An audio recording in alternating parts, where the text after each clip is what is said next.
বিশ্বকাপের সেমিফাইনালে ইংল্যান্ডের মুখোমুখি হওয়ার আগে শেষ মুহূর্তের প্রস্তুতিতে ব্যস্ত সময় পার করছে আর্জেন্টিনা।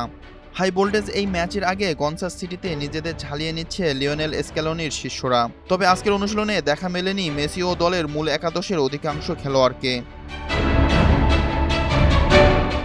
বাঁচা মরার ম্যাচের আগে যেখানে নিজেদের ঝালিয়ে নেওয়া প্রয়োজন, সেখানে দলের গুরুত্বপূর্ণ খেলোয়াড়রা অনুশীলনে নেই কেন?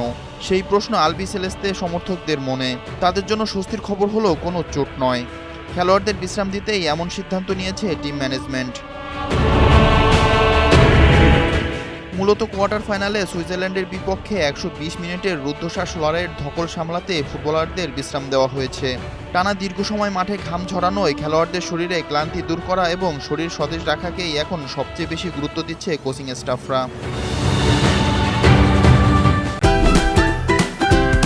Optical brighter photo catalyst active granule সমৃদ্ধ বসুন্ধরা পাওয়ার ওয়াশ, ঝলমলে কাপড়ে ফুরফুরে মন।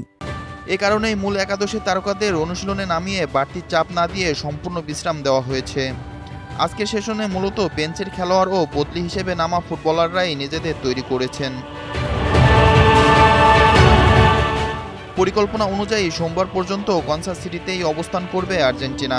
এরপরই তারা সেমিফাইনালের ভেন্যু আটলান্টার উদ্দেশ্যে রওনা হবে।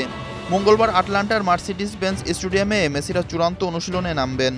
একই দিনে ম্যাচ পূর্ববর্তী সংবাদ সম্মেলনে হাজির হয়ে সেমিফাইনালের পরিকল্পনা নিয়ে কথা বলবেন কোচ লিওনেল স্ক্যালোনি।